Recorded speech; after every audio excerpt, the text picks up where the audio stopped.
Welcome to easy learning 700। ये MGT 602 entrepreneurship की short lecture series का 29th लेक्चर है और इसका टाइटल है दी ऑर्गेनाइजेशनल प्लान कंटिन्यूड। और इसके अंदर भी आपको मेन पॉइंट्स करवाए जाएंगे। तो सबसे पहले है tax attributes of forms of business. Tax advantages होते हैं और डिसएडवांटेजेस होते हैं डिफरेंट फॉर्म्स ऑफ ऑर्गेनाइजेशन के अंदर। तो जो पहली फॉर्म है ऑर्गेनाइजेशन की वो है sole proprietorship. So sole proprietorship जो होती है ये एक ही ऑनर की ऑर्गेनाइजेशन होती है। तो इसके अंदर ऑनर और जो फर्म है वो सेम है। ऑनर और फर्म जो है वो सेपरेट नहीं है, तो इसी वजह से इसके अंदर सिर्फ वन टाइम टैक्स होता है, क्योंकि ऑनर और जो फर्म है वो सेम है इस वजह से। और प्रोप्राइटरशिप का जारी बात है एडवांटेज है टैक्स के मामले में, अगर हम कॉरपोरेशन से कंपनी से कंपेयर करें, क्योंकि कंपनी के अंदर जो है वो डबल टैक्सेशन होती है, इसके अंदर कोई डबल टैक्सेशन नहीं होती। And there is no capital stock tax और पेनल्टी फॉर रिटेन अर्निंग्स। उसके बाद है फिर पार्टनरशिप। जो पार्टनरशिप होता है इसके भी एडवांटेज और डिसएडवांटेज सिमिलर होते हैं सोल प्रोप्राइटरशिप के तरह। टैक्स जो है वो एज पर देयर शेयर ऑफ पार्टनर, जो शेयर होता है पार्टनर का उसके मुताबिक उनको टैक्स जो है वो पे करना होता है, और कोई भी इसके अंदर डबल टैक्सेशन नहीं होती। टैक्स जो होते हैं वो इंडिविजुअल्स के ऊपर ही होते हैं।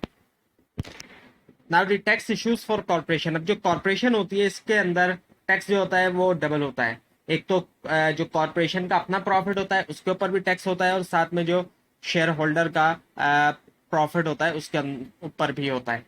लेकिन इसके अंदर जो एडवांटेज होता है वो एक एडवांटेज ये होता है कि लीगैलिटी इसके अंदर क्लियर होती है। सिर्फ ये चीज इसके अंदर जो है वो एक एज मिलता है। बाकी जाहिर बात है डबल टैक्सेशन पे करना एक बहुत बड़ा डिसएडवांटेज होता है। उसके बाद है फिर एस कॉर्पोरेशन। अब ये एस कॉर्पोरेशन क्या है? एस कॉर्पोरेशन का जो कॉन्सेप्ट है ये थोड़ा एक अलग कॉन्सेप्ट है, एक अलग तरह की एक ऑर्गेनाइजेशन है जो बाकी तीन ऑर्गेनाइजेशन से थोड़ी अलग होती है। लेकिन ये एक हाइब्रिड किस्म की ऑर्गेनाइजेशन है। एक ऐसी ऑर्गेनाइजेशन है जो पार्टनरशिप और कंपनी की को कंबाइन करके मिला के एक तरह से बनाया गया है। इसके अंदर कुछ एडवांटेज कंपनी वाले हैं तो कुछ पार्टनरशिप वाले हैं। इसके अंदर टैक्स जो है वो पार्टनरशिप की तरह होता है, डबल टैक्सेशन वाला मामला नहीं होता इसमें। टैक्स जो है इसके अंदर वो पार्टनरशिप की तरह होता है, सिर्फ डिविडेंड के ऊपर जो है वो टैक्स जो है वो पे किया जाता है। ये एक ऐसी ऑर्गेनाइजेशन है जो जिससे हम बहुत दोनों स्टेटस हासिल कर सकते हैं, एक पार्टनरशिप का भी और एक कॉरपोरेशन का भी। अब इसके फायदे क्या क्या हैं? पहली चीज तो यही कि सिंगल टैक्स पे किया जाएगा डिविडेंड के ऊपर, and not dissolve after an owner goes. जब कोई एक ऑनर चला जाता है तो उसके बाद ये डिसॉल्व नहीं होगी। पार्टनरशिप का मामला क्या होता है कि पार्टनरशिप खत्म हो जाती है जब कोई एक ऑनर चला जाता है तो, लेकिन यहाँ पे डिसॉल्व नहीं होती जब कोई एक ऑनर जो है वो चला जाता है तो। नुकसानात भी इसके हैं, जाहिर बात है। अब जहां पर टैक्स का तो फायदा एक तरफ है इसके अंदर, लेकिन यहाँ पे लाइबिलिटी अनलिमिटेड है। जिस तरह से पार्टनरशिप के अंदर अनलिमिटेड लाइबिलिटी होती है, तो यहाँ पे लाइबिलिटी अनलिमिटेड होगी। तो ये एक इसका जो है वो एक बहुत ज्यादा एक बहुत बड़ा डिसएडवांटेज है। उसके बाद है फिर लिमिटेड लाइबिलिटी कंपनी। अब ये जो कॉन्सेप्ट है ये एक अमेरिकन कॉन्सेप्ट है, लेकिन ये पॉपुलर है गल्फ कंट्रीज के अंदर। इसके अंदर डायरेक्टर जो है वो replace by members, and structure जो इसका सेम है as corporation. Liability is limited and no continuity problem. Now the designing the organization. अब डिजाइन जब की जाती है ऑर्गेनाइजेशन, तो जब एक बिजनेस स्टार्ट होता है तो उसमें जो एंटरप्रेन्योर होता है, जो बिजनेस को चलाने वाला होता है, जो बिजनेस की शुरुआत करता है, ज्यादातर वो टास्क अपने खुद करता है।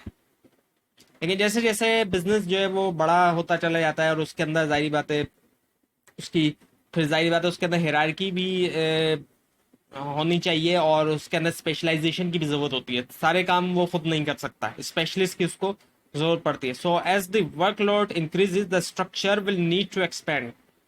जैसे जैसे वर्कलोड बढ़ता है तो इस ऑर्गेनाइजेशनल स्ट्रक्चर को एक्सपेंड होने की जरूरत होती है, to include the additional employ. Additional employ को अपने साथ शामिल करने की जरूरत पड़ती है, और उनके डिफाइंड रोल हो कि किसका क्या रोल है।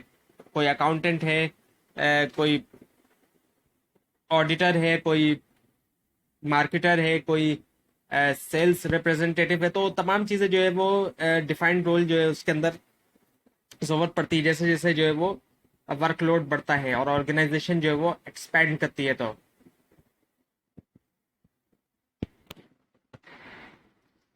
इसके लिए इंटरव्यू और हायरिंग प्रोसेस की भी जरूरत पड़ती है। बिल्डिंग दी सक्सेसफुल ऑर्गेनाइजेशन।